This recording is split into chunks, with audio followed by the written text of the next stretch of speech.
Il y a toujours meilleur que toi, il y a toujours plus entraîné que toi, mais c'est ça qui doit te pousser à faire encore plus et aller encore plus loin. Bonjour à tous, bonjour Victor. C'est un plaisir de te recevoir chez Force the Best, dans un format qui s'appelle Les Engagés. L'objectif aujourd'hui, il est très simple, apprendre à découvrir ton parcours, tes engagements. Pour ça, je te demande de te présenter. Qui es-tu, Victor? Quel est ton parcours?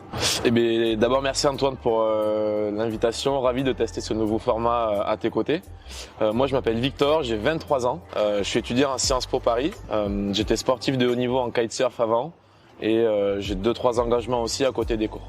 Et alors, avant d'arriver à Paris, tu nous viens de ce qu'on appelle les territoires. Je sais que tu es très attaché. D'où viens-tu? Alors, je viens de Saint-Goigné, mais ça va pas vous aider. On va dire Toulouse. Donc tu as été sportif de haut niveau, est-ce que tu peux nous en dire un peu plus?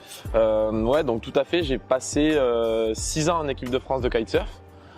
J'ai commencé vers 9 ans, 10 ans. Ensuite, je me suis professionnalisé autour des 13 ans, championnat de France, etc.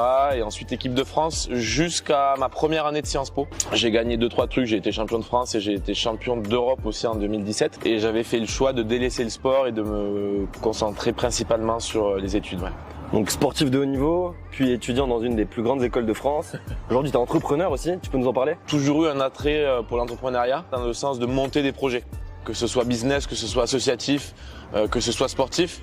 Pour moi, c'est ça une bonne définition de l'entrepreneuriat, c'est de monter des projets qui ont un impact. J'ai monté il y a 2 ans et demi, maintenant 3 ans presque, ça passe vite, une agence de voyage de kitesurf.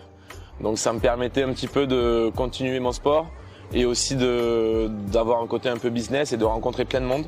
Et depuis, j'ai aussi monté une association donc, que tu connais qui est de la Haute-Garonne aux grandes écoles, qui fait partie d'un réseau national plus large des territoires aux grandes écoles et qui a pour but de promouvoir l'égalité des chances au sein des territoires pour encourager tous les jeunes qui, comme moi, comme toi, sont nés dans des territoires ruraux et ont souhaité faire ensuite des grandes écoles. Donc juste avant de parler de tes engagements, on a vu ton parcours de réussite. Donc tu es un étudiant, tu es aussi engagé au niveau associatif, tu es entrepreneur, sportif. Est-ce que malgré tout ce parcours, tous ces parcours de réussite, il y a eu un échec à un moment donné qui t'a fait grandir? Oui, il y a eu forcément des échecs et il y en a tous les jours presque. C'était en 2018. C'était les qualifications pour les Jeux Olympiques de la jeunesse en kite. J'étais favori parce que j'avais été le mieux classé toute l'année. C'était l'année où j'avais été champion d'Europe, etc. Donc c'était l'année où j'étais dans le top 3 mondial. Au moment des qualifications, c'était en Chine. La compète se passe mal et trop de pression et je me rate et je me retrouve 12-13e. Donc avec pas mal de Français devant et donc pas de qualification pour les JO jeunes. Donc forcément gros coup au moral, gros coup dans la carrière aussi parce qu'on se remet en question, on se demande pourquoi c'est arrivé. Mais au final, quelques mois après, on se dit que c'est le destin parce que je crois qu'un mois après, j'ai reçu mon admission pour Sciences Po. Et peut-être juste pour essayer de tirer des comparaisons entre ta carrière de sportif de haut niveau, ta carrière d'étudiant, ta carrière d'entrepreneur, est-ce qu'il y a des valeurs qui t'ont permis d'aligner les trois à un moment donné? Ouais, t'as forcément des valeurs avec le sport de haut niveau surtout que tu retrouves en fait dans un peu tous les aspects de la vie. C'est se dépasser, savoir réagir face à l'échec quand on a un objectif tel qu'il soit. Le meilleur moyen d'y arriver, c'est de s'entraîner encore. Je pense que si le sport peut apprendre quelque chose, la valeur du travail, la valeur du dépassement de soi, et surtout rester humble et avoir de l'humilité. Et je voulais revenir sur ta volonté de retransmettre, de redonner de ton temps, de tes expériences aussi. Donc est-ce que tu peux nous raconter un peu ce que tu fais avec l'association des territoires aux grandes écoles? Ouais, alors avec des territoires aux grandes écoles, ça fait maintenant 3 ans et demi que l'association s'est lancée. Au début, on faisait des interventions dans les lycées. Donc c'est-à-dire qu'on réunissait des personnes de 25 à 35 ans à peu près, qui étaient nées en Haute-Garonne, qui avaient fait des études supérieures à Paris ou ailleurs, dans des écoles assez sélectives, et qui après étaient revenus sur le territoire pour travailler. Et le but, c'est que les jeunes puissent s'identifier à des modèles de réussite. Fait HEC Paris, si lui a fait Sciences Po, etc.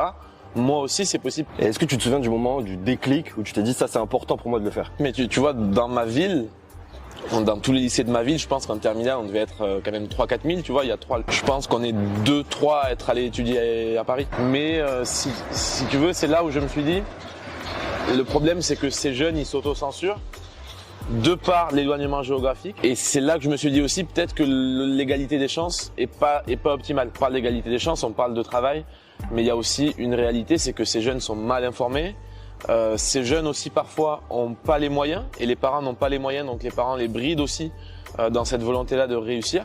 C'est pour ça que nous on a mis en place un dispositif de bourse. C'est des bourses de 6 000 € qui sont distribuées chaque année à 3 étudiants pour le moment. On espère un peu plus dans les années à venir.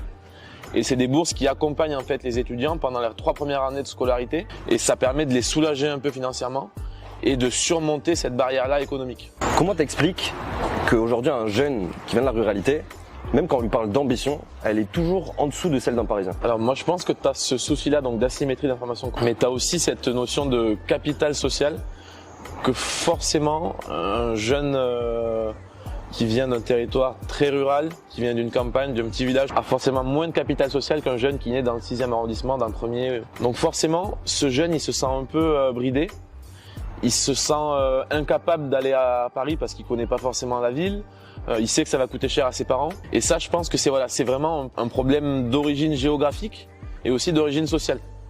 Donc, de mettre en place des mentors et de mettre en place des intervenants juste pour motiver les jeunes, ça a déjà un impact énorme. Et c'est pas des inégalités de niveau, hein. C'est vraiment des inégalités de volonté de réussir.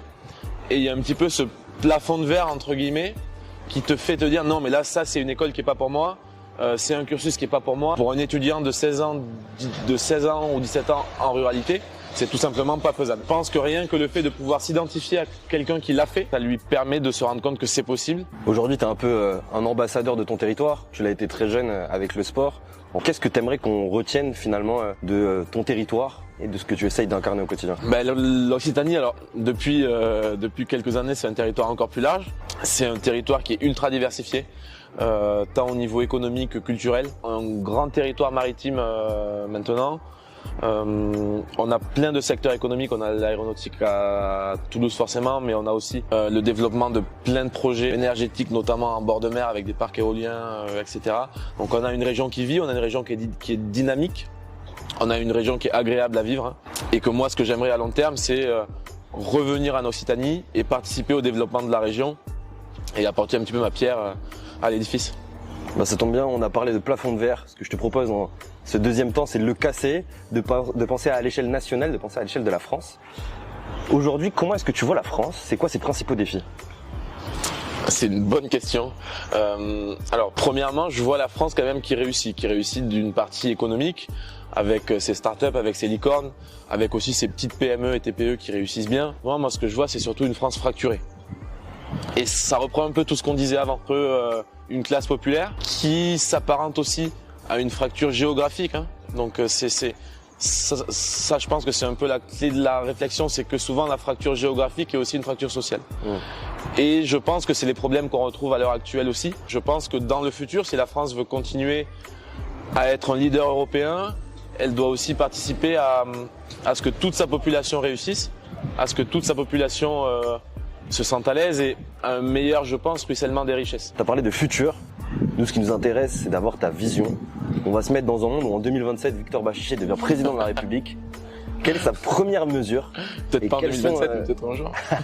En tout cas, je le souhaite. Mais quels seraient les effets attendus de ta première mesure? À donner déjà un peu plus de pouvoir au territoire. Décentraliser un petit peu le pouvoir et de donner plus de pouvoir au département mais aussi aux régions. Et ce que j'aimerais voir, c'est forcément que la classe populaire se sente revalorisée aussi, où on les écoute et où elles se sentent écoutées. Donc c'est une France avec moins de déconnexion entre l'élite et le peuple. Exactement. Alors nous, la déconnexion, on l'a vécue et on la sent. Et je pense que c'est dur quand on vient d'un territoire rural de rester connecté.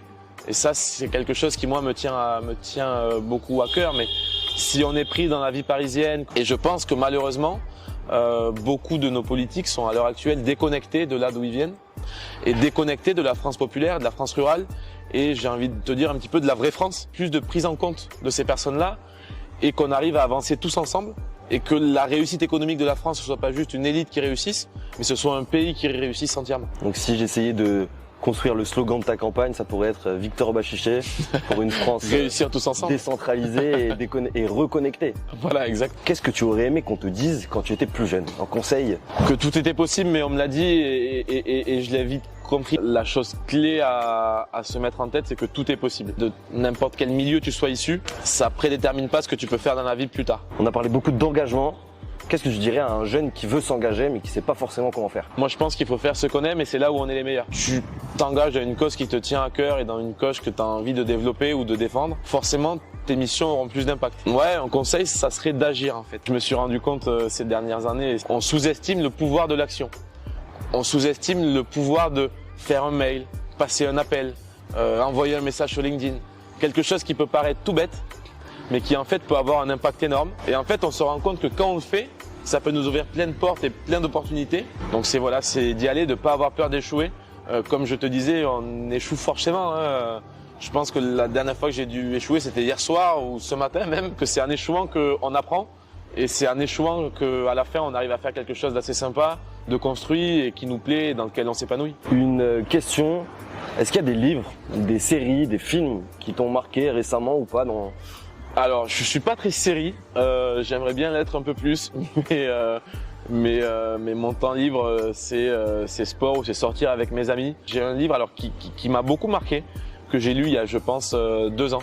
C'est Que ma joie demeure de Jean Genot. C'est l'histoire de Bobby qui est un personnage un peu de cirque et qui arrive dans un plateau de montagne où tout est calme et où tout est à l'arrêt et il arrive à remettre de la vie un petit peu dans cette campagne qui s'était arrêtée.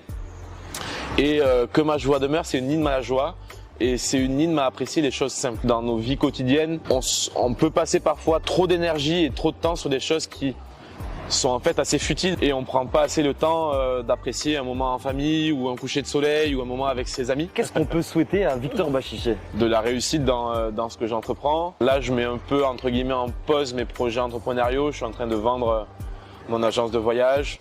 Je me concentre sur la fin de mes études et ensuite on verra. Non, mais c'est que mon petit passage sur cette terre et à mon petit niveau servi à quelque chose et servi à rendre une fois de plus à ma petite échelle le monde un petit peu meilleur. Et alors où est-ce qu'on peut te suivre pour toutes ces aventures? Alors on peut me suivre sur mes réseaux sociaux comme tout le monde, donc sur Instagram où je partage pas mal de contenu kitesurf et pour toute la partie associative, engagement, projet, etc. sur LinkedIn. Merci beaucoup Victor. Merci Antoine, c'était très sympa. Chez nous voir, nous partager tes expériences, tes engagements. Merci. Je te souhaite beaucoup de réussite et à titre plus personnel, un engagement dans les territoires pérennes. Merci Antoine et à la prochaine.